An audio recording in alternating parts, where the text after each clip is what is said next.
Olá, eu tenho uma pergunta para você no dia de hoje. Será que a culpa é de Deus? Será que, diante dos problemas que nós passamos, a culpa é de Deus? Nós sabemos que existem muitas pessoas que pensam desta forma, que responsabilizam Deus pelos problemas que passam. Nós sabemos que tem muitas pessoas que não fazem isso.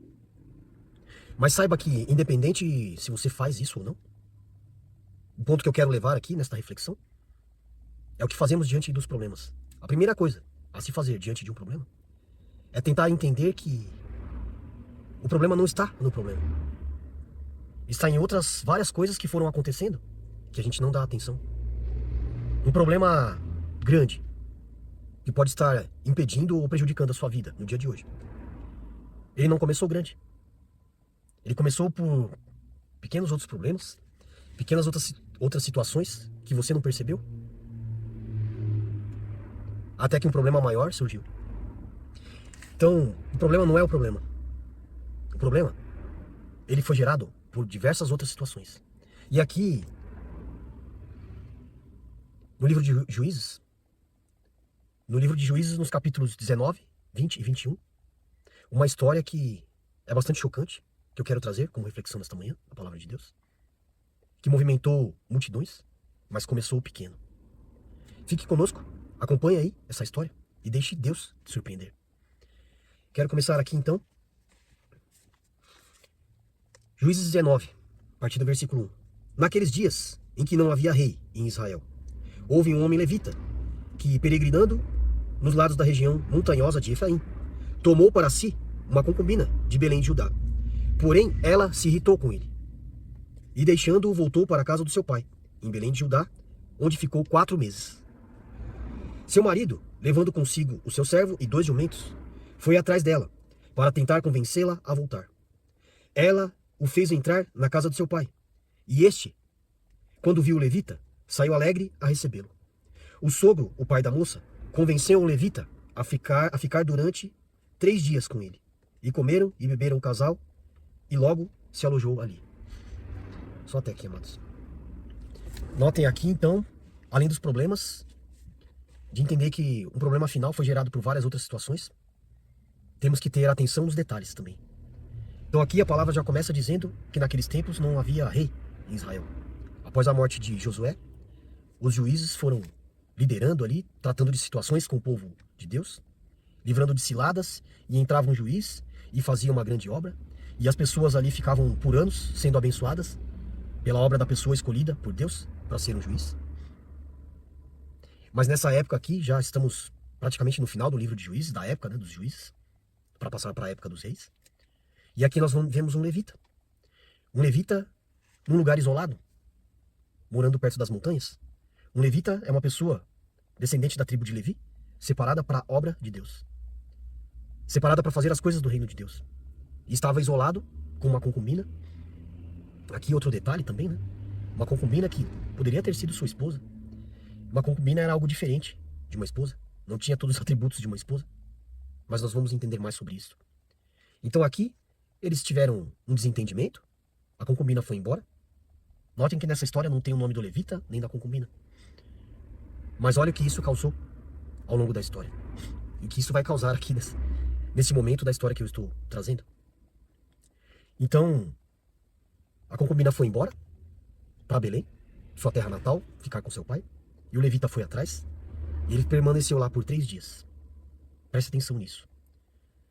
Todo problema que acontece nas nossas vidas, antes do problema final acontecer, nós teremos sinais. Nós temos que estar atentos às coisas que vão acontecendo. Então ele permaneceu lá por 3 dias. No 4º dia, ele levantou-se para ir embora. E o pai da moça o chamou para tomar café, para que ele não partisse sem comer nada. E eles passaram um dia conversando. E a hora avançou e o pai daquela moça falou: fique por mais este dia, já está tarde. É perigoso andar por aí tão tarde da noite. Vocês vão ter que parar em algum lugar, porque está perto do anoitecer. Então ele decidiu ficar. No 5º dia, aconteceu a mesma coisa. Fique para tomar um café, não tenha pressa, alegre-se. E ele ficou. E boa parte do dia correu. E o pai da moça agiu da mesma forma. Já está tarde, você vai chegar à noite, vai ter que passar a noite em algum lugar, por aí perambulando. deixe para ir amanhã, saindo cedo. E aí o levita decidiu ir embora. E assim partiu. E partindo ele com a sua concubina, com seu servo e com os 2 jumentos, a hora avançou, foi ficando tarde, início de noite. Então o servo dele pediu para parar. Vamos parar aqui em Jebus, passar a noite por aqui, porque a hora está avançando e não dá para continuarmos. Então o levita decidiu não aceitar aquela opinião. Não, não vamos parar numa cidade que não pertence ao povo de Israel. Vamos até Gibeá, que pertence à tribo de Benjamim. Lá nós estaremos seguros. Então eles chegaram em Gibeá, pararam numa praça, ninguém deu abrigo a eles, até que surgiu um idoso que voltava do seu trabalho e os viu ali, perambulando pela praça, e os abordou. De onde vocês são? O que estão fazendo? Ah, eu sou levita, estou voltando para minha terra. Acabei de sair de Belém e a hora avançou e nós vamos passar a noite aqui na praça. Isso o povo judeu, o povo de Israel, eles eram muito solícitos em ajudar. Então esse senhor, ele acolheu o levita, sua concubina, o servo e os 2 jumentos. Não, vocês vão habitar na minha casa, vocês vão passar a noite na minha casa. Tudo que vocês tiverem, amém, e o que precisarem para ser bem acolhidos, eu oferecerei. E assim foi. Eles foram lá para casa do senhor, e chegando lá, comendo e bebendo, alegrando-se, os homens maus daquelas cidades, pessoas perversas, chamados aqui de filhos de Belial, no meio da tribo de Benjamim, foram até aquela casa e queriam que aquele senhor colocasse o levita para fora. Coloque este homem para fora, porque nós queremos ter relações com ele. Que coisa hedionda. E então, o senhor daquela casa disse, não faça algo tão horrível. Eu coloco aqui minha filha, que ainda é virgem, e a concubina deste levita, aí para fora, e vocês façam o que quiserem com elas. Olha que rumo toma. Algo que começou simples com uma discussão do levita com a sua concubina, que foi embora, que já estava fora do propósito de Deus, que o propósito de Deus para um levita não é andar isolado, vivendo a vida dele como bem quer. Aqueles 3 dias que o levita passou na casa do pai da moça tinham significado. Ele não podia ter saído tão tarde daquele lugar, mas saiu, se irritou, não teve mais paciência de permanecer ali, queria ir para sua casa com a sua concubina, seu servo e os seus jumentos, mas se precipitou. E quantas vezes nós não fazemos coisas parecidas? Os sinais estão aí, à nossa frente, e a gente toma decisões tolas, decisões inconsequentes. Imagina o que é andar no deserto por aí, atravessar as cidades, não saber o que vai encontrar pela frente. E na terra que ele considerava que estava seguro, na terra da tribo de Benjamim, que fazia parte do povo de Deus. Só porque um lugar tem pessoas que fazem parte do povo de Deus, não quer dizer que todas as pessoas que habitam lá são assim. O lugar que você trabalha, o lugar que você congrega, o lugar que você anda, sua escola, sua vizinhança, não é porque tem algumas pessoas que respeitam a palavra de Deus, que buscam a palavra de Deus, que todas são assim. Infelizmente. Existe tanta maldade no mundo que a gente não tem noção do que acontece por aí afora. Então aqui aquele homem desesperado, o levita desesperado, colocou a sua concubina para fora. E ela foi abusada a noite inteira por aqueles homens maus. Notem um detalhe. Em nenhum momento aqui ninguém clamou nada para Deus. A história não mostra nada aqui de uma oração para Deus, de alguém pedindo direção para Deus. O levita, principalmente, né? O levita não era um sacerdote, mas era uma pessoa escolhida para trabalhar na casa de Deus, para servir na obra de Deus. Não dá para saber se teve, mas aparentemente não. Aqui não tem nenhum pedido de direção para Deus, nenhuma proteção de Deus. Se nós lembrarmos aqui que Ló também passou por isso, quando Deus disse a Abraão que iria destruir a Babilônia, Abraão pediu a Deus para que se tivesse alguém honesto ali, que ele salvasse aquele povo. Mas ele perguntou isso várias vezes para Deus. Mas na verdade ele estava pensando em proteger ali a vida do sobrinho de Ló, que estava morando por lá. E Deus enviou anjos para a casa de Ló, 2 anjos, para avisar Ló que ele tinha que sair dali e que ele seria conduzido por esses anjos. Até que os homens maus daquela terra pagã viram aqueles 2 homens entrando na casa de Ló e quiseram fazer a mesma coisa. quiseram fazer a mesma coisa que aconteceu com este levita. Aqueles homens maus queriam abusar dos anjos que estavam naquela casa. Mas ali era uma direção de Deus. A diferença entre essa história de Ló e a história desse levita, na história de Ló, pela fidelidade de Deus com Abraão, Deus enviou seus anjos para tirar Ló de lá. Então, independente do que acontecesse ali, Ló não seria atingido. E um anjo de Deus, muito menos. E foi o que aconteceu. Os homens maus que estavam tentando invadir a casa para pegar aqueles 2 homens que eram 2 anjos enviados por Deus. Os anjos cegaram aqueles homens e os mataram. Porque tinha um propósito de Deus ali. Nessa história, tudo perdido. A própria história aqui diz, lendo mais à frente os outros capítulos, que não haviam juízes naquela época e cada pessoa tomava suas atitudes por sua própria vontade. Esse é um ponto importante também. Quando nós tomamos atitudes pela nossa própria vontade, estamos sujeitos a sofrer as consequências das decisões que tomamos. Ou da falta delas. O levita aqui recebeu sinais. Não consultou a Deus. Colocou sua concubina para fora e ela foi abusada e morreu de tanto ser abusada. Então no outro dia, ele viu a levita caída na porta da casa daquele senhor. E ela tentou acordá-la e ela não acordou. E ele colocou ela sobre um dos seus jumentos e voltou para sua casa. E chegando lá, com a sua concubina morta, a cortou em 12 pedaços e distribuiu pelas 12 tribos de Israel. Uma coisa bárbara gerando outra e outra. E aquele povo de Israel, vendo aquela situação, aquela coisa hedionda, se assustaram, se reuniram para entender o que estava acontecendo. E o levita contou tudo isso que eu acabei de contar. E eles se revoltaram e queriam guerrear contra a tribo de Benjamim. E muitos homens se levantaram. Muitos homens se levantaram. Para falar a verdade aqui, mais de 400 mil do povo de Israel se levantaram para enfrentar a tribo de Benjamim, que tinha apenas 26 mil soldados. Primeiro eles tentaram. Eles pediram para a tribo de Benjamim entregar aqueles homens maus para que eles fossem mortos, porque era um pecado hediondo. E a punição pela lei era a morte. Mas a tribo de Benjamim, que também não orou para Deus, não pediu a direção de Deus, não entregou aqueles homens, não ouviu o que o povo de Israel pediu. E ali o conflito estava gerado. Notem que lá no começo, por 3 dias, o levita permaneceu na casa do pai da concubina. E agora aqui, nessa situação que já se agravou, mesmo tendo vários sinais, foi se agravando. Tem mais um sinal aqui.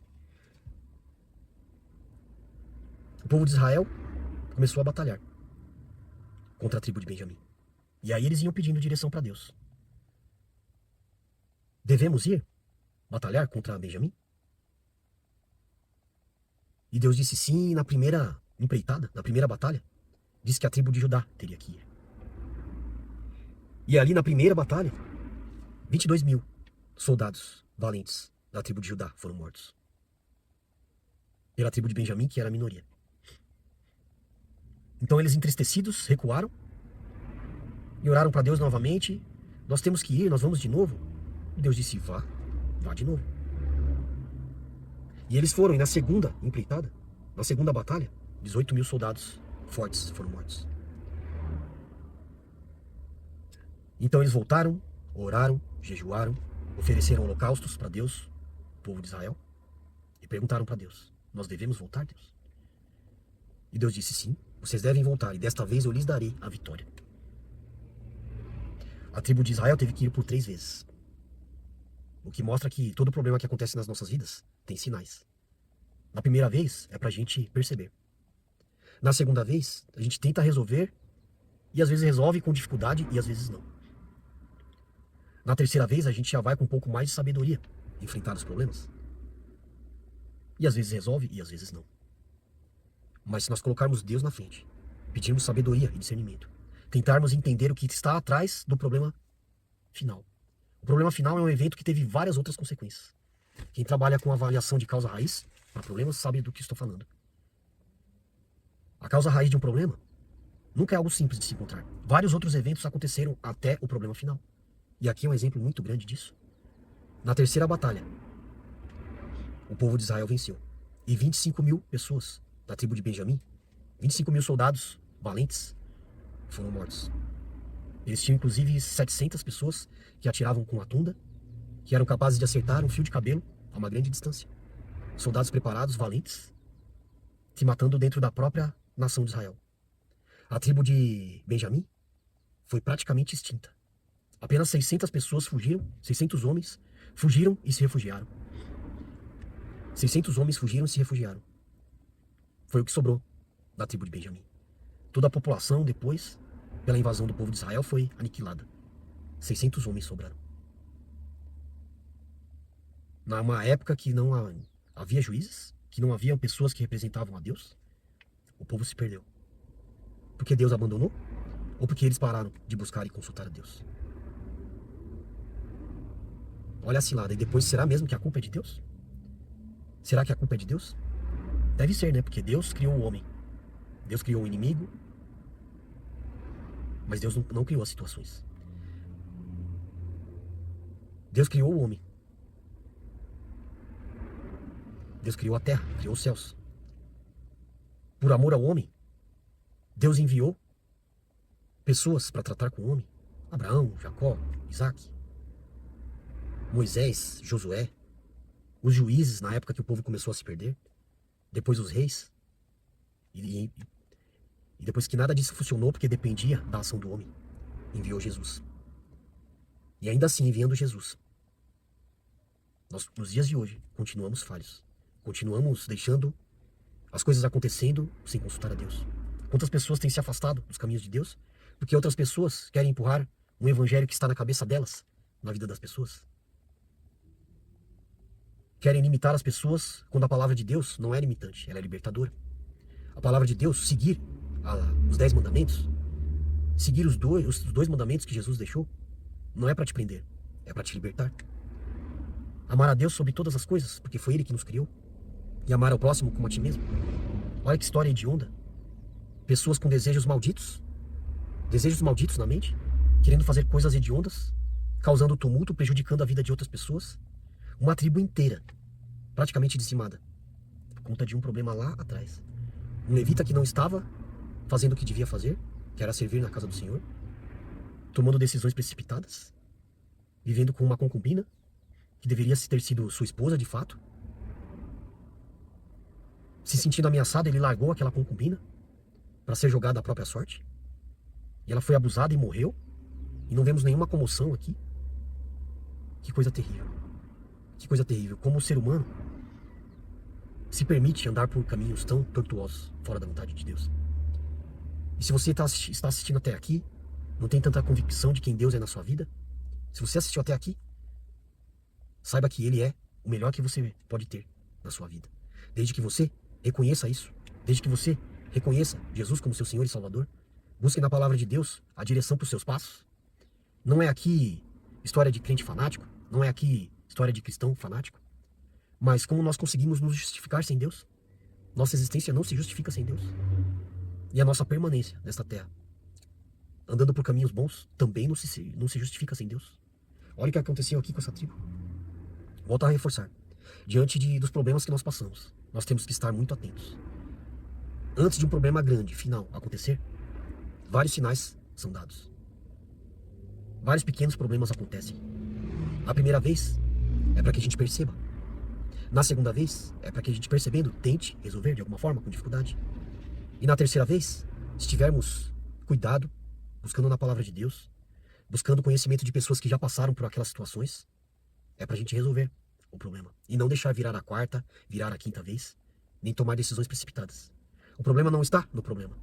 O problema está em várias situações que acontecem antes. E pedindo a direção de Deus, buscando os seus caminhos, será muito mais fácil de resolver esses problemas. Aqui a tribo de Benjamim foi praticamente dizimada.